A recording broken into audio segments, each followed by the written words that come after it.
bonjour à tous et à toutes. Je vais vous faire une petite vidéo sur le mal et la fonction du mal, la création du mal, comment le mal est apparu dans la création cosmique et sur sa fonction, la fonction du mal dans notre existence. Alors c'est un petit peu dur à réchauffer parce que je l'ai fait hier et le son n'a pas marché. Et en plus, je l'ai médité intensément la semaine dernière parce que j'en avais besoin et que ça m'a permis de traverser quelque chose. Et que là, maintenant, j'ai traversé, je me sens à nouveau dans la légèreté et j'ai plus d'énergie. Donc, c'est moins urgent pour moi-même. Donc, je suis un peu moins en contact avec le sujet que je l'étais la semaine dernière. Mais bon, j'essaie de vous transmettre une image qui peut aider vraiment pour le processus intérieur, je pense. Et je vais essayer de ne pas être trop compliqué, pas être trop long, que ce soit pratique, que ça puisse être appliqué. Il y a des bruits dans la rue, de voitures, tout ça. C'est la ville. Alors on est toujours dans la perspective que la réalité physique, ce qu'on perçoit par essence physique, c'est une surface et que derrière cette surface, il y a toutes les forces et spirituelles. Qu'en fait, ce qui arrive dans le physique comme événement, c'est un résultat du processus psychospirituel qui a déjà eu lieu avant. Ça, c'est le résultat final, ce qu'on perçoit en fait, le processus invisible. Que dans ces mondes invisibles, il n'y a pas seulement des forces abstraites, mais il y a aussi des êtres qui agissent. Et que ces êtres sont hiérarchisés, un peu comme des poupées russes, on pourrait dire. C'est comme si la matière en était le centre le plus dense, et après on va de plus en plus subtil, va de plus en plus vers l'origine, disons. Voilà.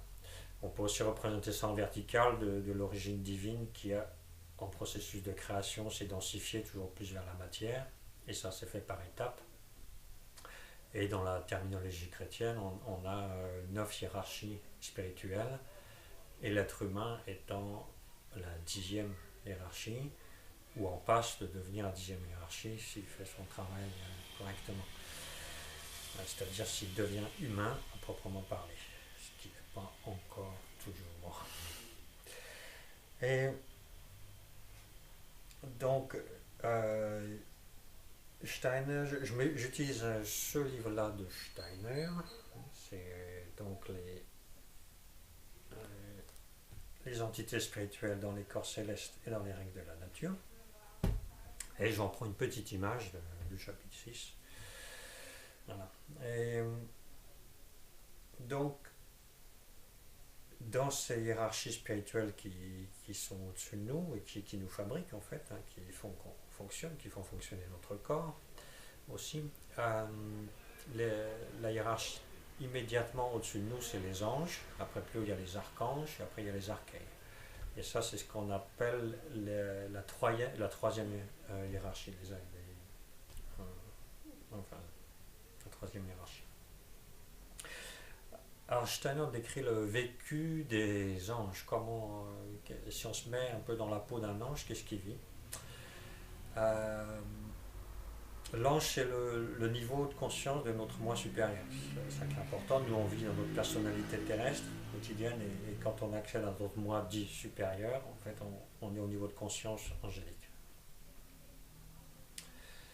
Donc ces anges, leur vie intérieure consiste à, quand ils se tournent en eux-mêmes, en fait, ils sont dans le reflet des hiérarchies spirituelles supérieures, des hiérarchies de la création, des anges de la création. Donc toutes les 8 hiérarchies qui sont au-dessus d'eux et leurs actions, en fait, les anges sont dans la contemplation parfaite de ces hiérarchies supérieures. Donc c'est une espèce d'extase, on peut dire, l'extase mystique. Et quand ils se tournent vers l'extérieur, les anges, disons, ils expriment ce vécu intérieur. Donc ils ont une contemplation intérieure des hiérarchies supérieures et qui s'exprime, qui se manifeste immédiatement en extérieur, et ça c'est leur monde extérieur qu'ils perçoivent et dans lequel ils peuvent avoir conscience de leur jeu aussi, d'eux-mêmes. Donc ça veut dire une espèce de transparence totale entre la réflexion directe des hiérarchies supérieures, la réflexion directe du message divin, de la grâce divine, on peut dire. Euh, on peut avoir l'image de la création comme c'est une fontaine avec l'unité en haut et puis qui déborde comme ça et puis qui va remplir des vasques et puis c'est la grâce divine disons et qui remplit des vasques inférieurs et toujours ça se densifie plus et ça part de l'unité, on va vers la multiplicité comme ça et chaque niveau de hiérarchie est en fait en communion euh, avec la hiérarchie supérieure. Et à partir de ce vécu intérieur de communion, donc elle exprime cette communion et ça devient sa manifestation. Donc on voit qu'il y a une espèce de transparence absolue, de sagesse aussi évidemment qui traverse tout ça. Mais il n'y a pas de liberté. Il n'y a, il y a, voilà, il y a pas de liberté, il y a pas de possibilité de vivre ses propres pensées, ses propres sentiments. Voilà. Donc à un moment donné, il y a des êtres au niveau des archèes, donc par rapport à nous c'est déjà très haut, c'est ange, archange, archèe. Juste au-dessus d'eux, il y a les Elohim qui sont les dieux de la création dans la Bible. Donc on est très haut déjà. Ça veut dire que c'est des êtres extrêmement plus développés que nous, extrêmement intelligents. Et donc, il y a une catégorie d'archèes, il y a un groupe d'archèes qui, chez qui naît le désir d'avoir des pensées et des sentiments propres. Donc d'être pas simplement dans cette pure réflexion, on peut dire paradisiaque, c'est l'image du paradis aussi, quand il y a Adam et Ève qui sont dans le paradis, leur conscience est une conscience réflexive pure, réflexion du divin pur. C'est ça le paradis. Mais par contre, c'est pas libre. Et réflexion et manifestation du divin pur. Donc il y a un groupe d'archèes qui se dit, ben ouais, moi je voudrais bien avoir mes pensées et mes sentiments propres. Alors ce qui est intéressant, c'est que cette impulsion ne naît pas à la base de vouloir faire le méchant, mais ça naît d'une impulsion de liberté, d'indépendance. Donc, et ça n'est pas d'un sentiment aussi d'infériorité, au contraire, c'est un sentiment de puissance intérieure qui reçoivent de Dieu en fait, mais du coup qui les incite à devenir comme Dieu. C'est ça qui est intéressant. Parce qu'en fait, pour pouvoir avoir leurs propres pensées, leurs propres sentiments et leur propre expression, ils sont obligés de trahir leur nature. Parce que leur nature, c'est la réflexion pure du Dieu. Donc, l'impulsion de départ, c'est une impulsion d'autonomie. Et pour mettre en œuvre cette impulsion, ils sont obligés de mentir par rapport à leur origine divine, en fait. Ils sont obligés de trouver un truc pour placer un voile entre ce qui se passe en eux et le divin. Donc de troubler leur conscience. Il faut que leur conscience devienne plus trouble, qu'elle soit plus en pure réflexion du divin. Et donc c'est important d'essayer de se mettre dans la peau, disons, de ces anges-là, de ces archanges, de ces archèes, de comprendre leur motif, parce que le motif de liberté, c'est ce qu'on appelle les êtres lucifériens. C'est l'impulsion d'indépendance, c'est l'impulsion luciférienne.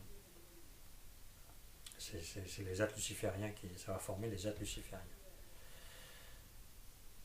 Euh, Après, le mensonge va conduire, le mensonge intérieur va conduire aux êtres arimaniens. C'est-à-dire le- la perte du sentiment de son origine divine, le mensonge sur son origine divine, le mensonge intérieur, c'est ce qu'on appelle l'impulsion arimanienne, c'est-à-dire ce qui se traduit maintenant dans le matérialisme et l'athéisme. Hein. Et, et, euh, et c'est devenu des forces différentes, très différenciées pour nous, parce que les forces lucifériennes nous tirent vers le haut, c'est des forces qui veulent s'échapper de la matière, s'échapper de la condition humaine, tandis que les forces arimaniennes veulent nous clouer au sol, nous clouer dans la matière par la croyance qu'il n'y a que la matière qui existe. Donc à notre époque, ça donne l'athéisme, le matérialisme, et luciférien, ça donne le New Age, je ne suis qu'un ange, je ne suis qu'un être de lumière, patatatata, je plane comme ça. Voilà, ça c'est luciférien, c'est le refus du terrestre, le refus de sa personnalité. Enfin pour nous, ce qui est intéressant, donc ces êtres, ces archées, ces êtres très puissants, hein, qui... Euh, bon là, Stein n'en parle pas, mais ça s'est répandu, cette impulsion s'est répandue à toutes les hiérarchies jusqu'aux séraphins, hein, les 9 hiérarchies de création. Euh,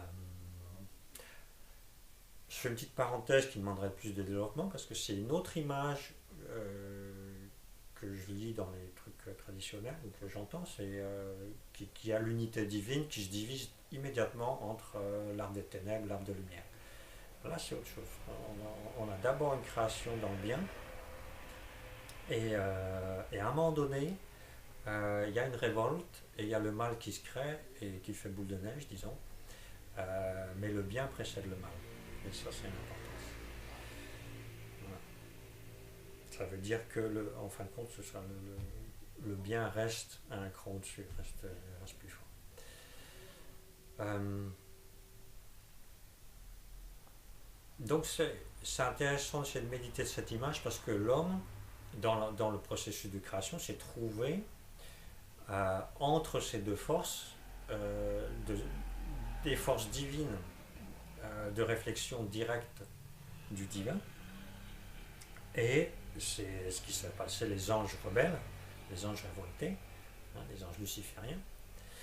Et il y a eu un combat entre les dieux, hein, on peut dire luciférien, c'est l'orgueil aussi. C'est moi, je veux devenir à l'égal de Dieu, c'est-à-dire aussi libre que Dieu, en oubliant que c'est Dieu qui,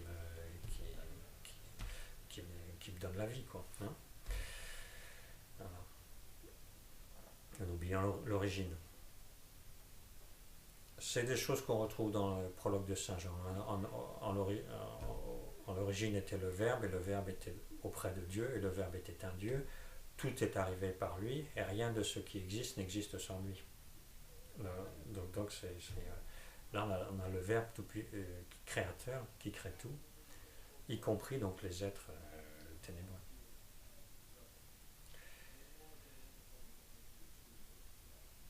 Alors, qu'est-ce qu'on fait avec ça?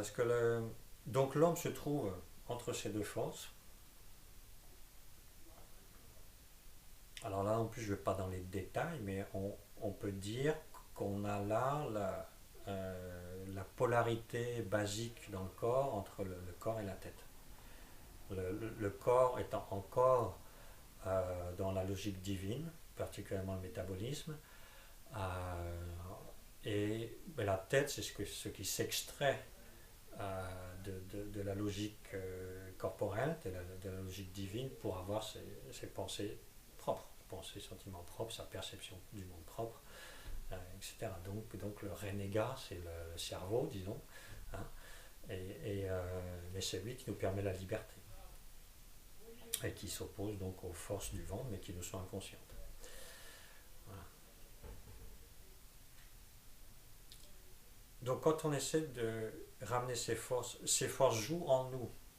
Maintenant, les forces qui veulent la liberté, mais le prix à payer, c'est une négation de l'origine divine, et les forces qui continuent de refléter le divin nous donner la vie. Les forces qui nient l'origine divine, c'est des forces qui coûtent de l'énergie. Le penser coûte de l'énergie. C'est des forces de mort qui vont vers la mort. Tandis que les forces de vie, évidemment, le métabolisme nous fabrique de l'énergie vitale pour nous. Bon, il y aura plein de trucs à développer, mais bon, j'ai dit que je restais simple et court. Je suis déjà à un quart d'heure, ok. Donc méditer cette image de ces deux forces et du paradoxe dans lequel on est, c'est que si on veut cultiver une pensée autonome, il y a besoin dans notre évolution à un moment donné de ce mensonge intérieur, d'oublier Dieu, de se mentir par rapport à notre origine divine, de devenir athée, on peut dire, comme passage. Hein, l'ennui, c'est de rester bloqué dans l'athéisme. Et, et, et alors qu'en même temps, notre origine reste divine et tout ce qui nous donne de l'énergie, tout ce qui nous donne la vie, on a ces forces vitales, on a aussi ce côté réflexion divine qui est absolument là. Alors il y a pas mal de... pour résoudre cette contradiction, il y en a pas mal qui disent on coupe la tête hein, et puis on retourne au ventre. C'est l'Orient pas mal comme ça, qui pense comme ça. Mais pour nous occidentaux, c'est beaucoup plus juste de dire ok, on a ce paradoxe, on a cette négation du divin, mais qui nous donne la liberté. On a Lucifer qui nous donne la liberté, mais qui engendre le mensonge, qui engendre Ahriman, qui engendre le mal, qui engendre la haine, division, séparation, haine, etc. Dans la chute du paradis, hein, toutes les images de chute du paradis. Et qui engendre la matière. Ça, il faudra que j'y passe dans une autre vidéo parce que on est aussi très concrètement en train d'expliquer comment la matière se forme. Donc, la technique intérieure, là, ce serait d'arriver à rester sur ce paradoxe sans vouloir le résoudre. C'est-à-dire, quand on est confronté à une obscurité en soi, au lieu de vouloir la transformer, enfin, des trucs assez... ouais, voilà, de vouloir transformer, vouloir changer, etc. Est-ce qu'on peut comprendre ce paradoxe qui est inhérent à notre nature? On a ces deux côtés-là, reconnaître ces deux côtés, apprendre à les connaître. C'est pour ça que je donne cette image maintenant, c'est apprendre à comprendre, vouloir comprendre quelque chose sans le changer. C'est le début de l'amour, hein, c'est le début, la vraie compréhension, c'est on ne veut pas changer ce qu'on comprend, on veut le comprendre en profondeur. Donc comprendre le mal, comprendre l'obscur, c'est pas vouloir le changer, c'est exactement le contraire. C'est arriver à cette attention pure, une attention pure vis-à-vis de ce qui nous fait mal, vis-à-vis des maladies, vis-à-vis des souffrances, vis-à-vis de n'importe quel niveau, hein, mais qu'on puisse observer ça avec ce questionnement. Qu'est-ce que c'est? Qu'est-ce que ça m'apporte dans ma vie? Et pas seulement intellectuel, parce que c'est vraiment, au point de vue énergétique, c'est apprendre à raisonner avec. Hein, c'est se mettre au niveau de fréquence de où ça vibre, tout ça. Hein. Mais le faire en conscience, pour ne pas se faire bouffer. C'est important, il faut être prêt. C'est pour ça la compréhension intellectuelle que je donne maintenant, ça aide à se préparer. Et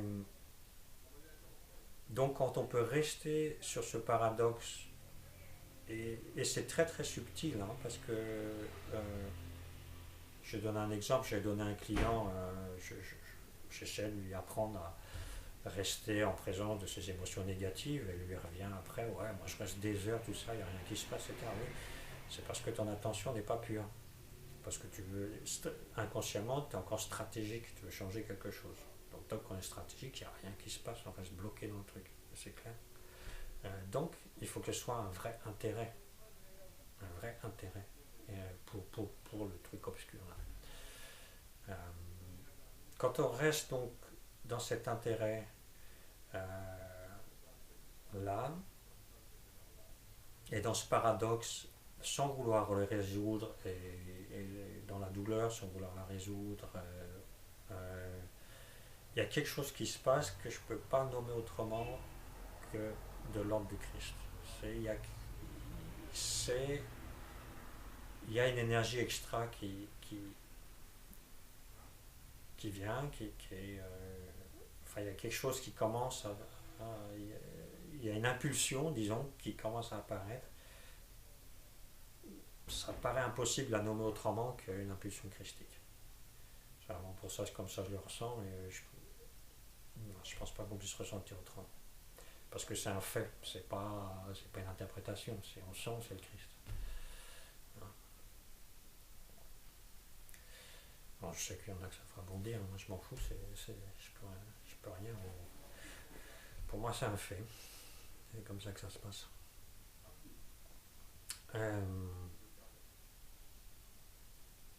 Donc, en fait, le chemin par la douleur, le chemin en conscience par la douleur devient un chemin de rencontre du Christ, de rencontre personnelle.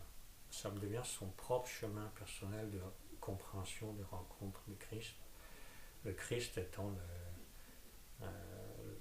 l'être humain dans son évolution maximale. Et là, on ne revient plus en arrière. Là, il y a quelque chose qui réabsorbe le mal en lui donnant sa place, sa fonction, en le reconnaissant, et qui donne aussi aux êtres du mal derrière, qui agissent derrière dans la maladie, tout ça, qui leur donne une opportunité de rejoindre la lumière, ou au moins de s'y mettre au service de la lumière. Ils restent libres, hein, nous on peut donner l'opportunité. Mais là c'est subtil parce que les bestioles en face ils veulent nous bouffer, faut pas se, hein, donc ils vont utiliser toutes nos croyances. Si le Christ est une croyance, ils vont utiliser ça pour nous baiser la gueule. Donc il ne faut pas qu'on soit dans la croyance, il faut qu'on soit à tout moment dans l'observation et le vécu, la connaissance. Hein. Et puis voilà, il faut apprendre à faire son chemin, on fait des erreurs, c'est pas grave, on corrige après. Donc voilà, on est dans la rédemption, soi-même on soigne, et en même temps on est dans la rédemption du mal. Et on est dans notre faculté d'être humain qui est de rencontrer le mal et de lui proposer un chemin de rédemption. Ça, c'est un chemin christique. Voilà. Faites ce que vous en voulez, tout ça, mais c'est. Alors, pour l'instant, c'est tout. J'ai pas réussi à être super court. C'est des sujets assez profonds quand même. Bisous.